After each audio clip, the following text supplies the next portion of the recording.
Welcome to another video. When most of us think of the Buddha, we picture something very familiar.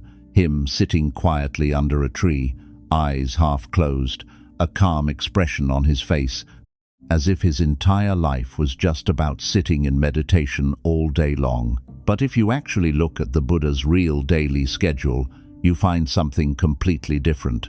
A tightly structured routine, almost without a single gap in it. And it might make you rethink your own discipline entirely. A lot of people, when they first start learning about Buddhism, imagine that the life of an enlightened being must be relaxed, leisurely, free from any burden at all. But when you actually look at how the Buddha organized every single hour of his day, you realize it was one of the most disciplined schedules you could possibly imagine, and it was maintained consistently, not just for one day, but for 45 straight years. It's worth pausing on that for a moment, because it changes the entire way we tend to picture enlightenment. We often assume that once someone reaches that level of awakening, effort simply stops being necessary, that life becomes an endless, effortless drift through peaceful moments. But the record of the Buddha's actual daily life tells a very different story, one of relentless, structured service to others, carried out with the same precision every single day, regardless of circumstance. Let's walk through one complete day in the Buddha's life of teaching, hour by hour, so you can really see what I'm talking about.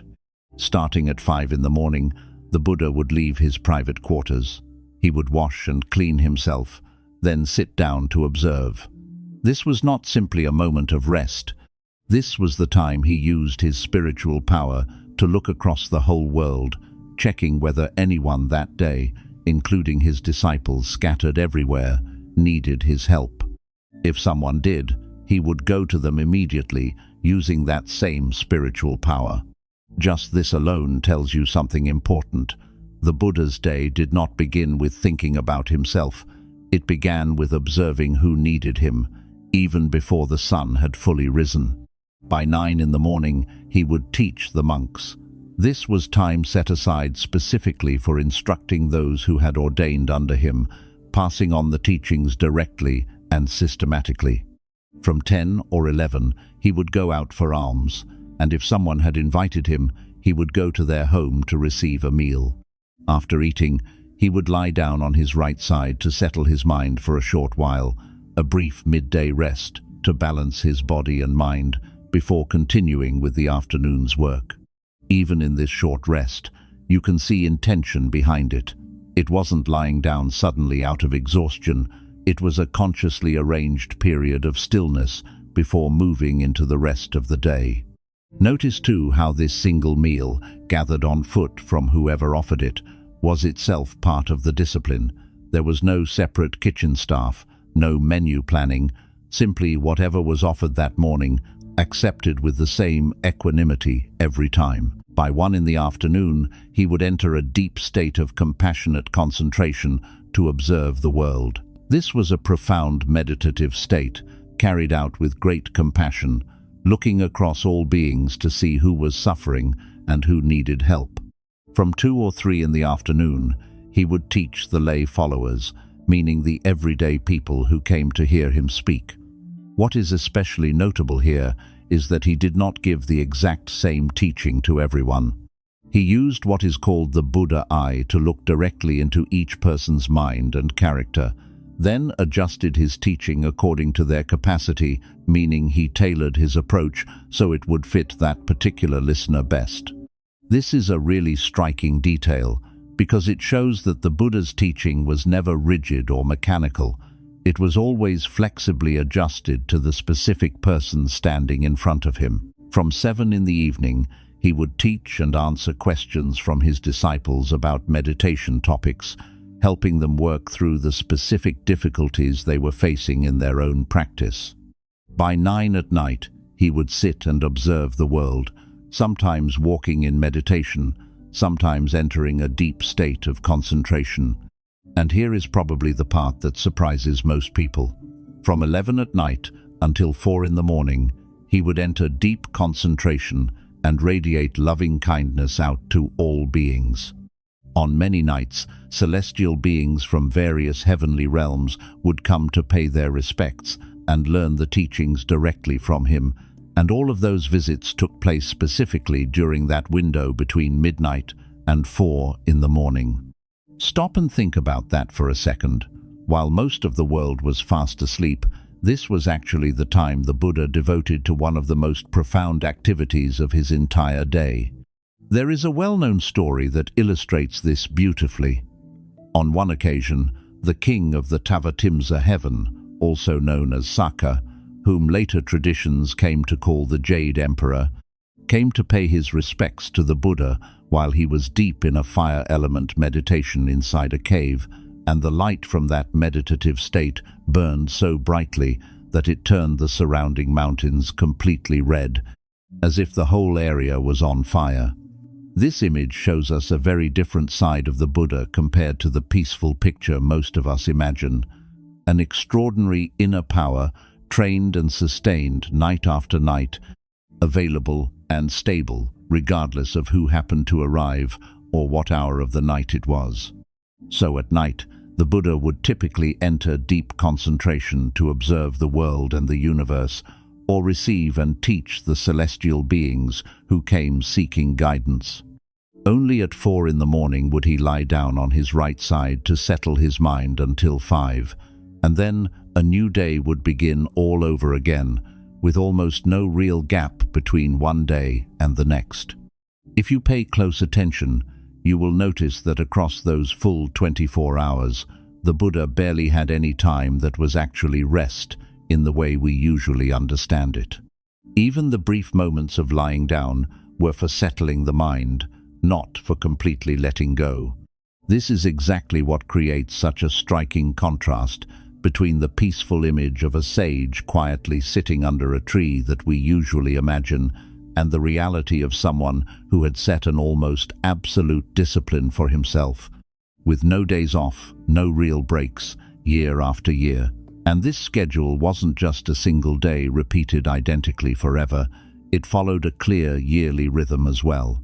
Each year, the Buddha would travel and teach across the land for 9 months outside the rainy season. During the 3 months of the rainy season, he would settle in one fixed location somewhere in India, a practice known as the Rains Retreat, a period where he paused his travels to focus entirely on teaching and practice in a single place, rather than continuing to move from town to town.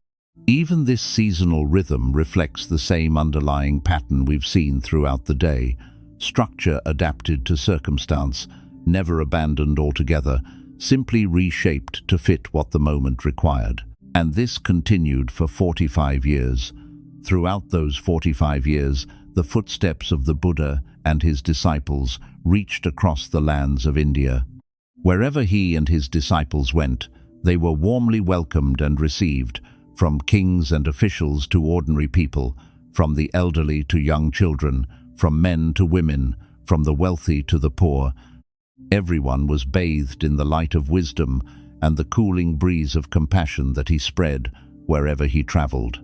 Wherever his presence and that of his disciples reached, wrong views and misguided paths gradually retreated and dissolved, the way darkness fades before the morning sunlight. Consider just how remarkable that consistency actually is. A man walking on foot across an entire region, in every season, through every kind of weather and circumstance, keeping essentially the same rhythm of teaching, observing, and resting for nearly half a century, without once abandoning the structure that made all of it possible. What I want you to reflect on after hearing this entire schedule is not that you need to copy each exact hour mechanically. It's the spirit behind it that matters. This was a life built entirely around serving others, observing who needed help, and never letting a single block of time pass by meaninglessly. You don't need to stay up until 4 in the morning meditating, but you can ask yourself, how is my day actually being spent right now? How much of it is genuinely intentional, and how much of it simply passes by unconsciously without me even noticing? Perhaps the most striking thing about this entire schedule isn't the specific hours themselves, but the absolute consistency maintained across 45 uninterrupted years. We often assume that discipline requires some enormous burst of motivation to sustain, but here, that discipline comes from something much deeper, a clear sense of purpose behind every single action. When you know exactly why you are doing something, maintaining that discipline stops feeling like a struggle and starts feeling completely natural instead. It's also worth noticing how little of this schedule was ever about personal comfort in the way we typically define it. There was no lazy afternoon, no scrolling through distractions to pass the time, no long stretch reserved purely for leisure. And yet, nothing about this life reads as harsh or joyless either. Every single hour had a clear purpose attached to it, whether that purpose was teaching, observing, resting briefly to recover strength, or radiating compassion out toward beings who could not even see him directly. That is perhaps the real lesson hidden inside this schedule, not that rest is unimportant, but that even rest can be intentional rather than accidental. Think about your own typical day for a moment. How many hours pass by on autopilot, filled with habits you never actually chose on purpose? This teaching isn't asking you to abandon rest or to feel guilty about relaxing. It's simply inviting you to notice the difference between time that is lived with intention and time that simply slips by unnoticed. Even small changes, like deciding in advance how you will spend the first hour of your morning, or setting aside a few quiet minutes before bed to reflect rather than scroll through your phone, can shift an entire day from something that happens to you into something you actually choose. You could try this for just one day. Before you go to sleep tonight, write down 3 or 4 blocks of time for tomorrow and simply decide, however loosely, what each one is for. It doesn't have to look anything like the Buddha's schedule, it just has to be yours, chosen on purpose rather than left entirely to chance. That single small act of intention, repeated day after day, is really the heart of what this ancient schedule is quietly teaching us. So, if this video brought you something meaningful today, please check out the Full Buddhism in English channel for more videos to help you find peace and wisdom through ancient teachings, and don't forget to subscribe. Thanks so much for watching.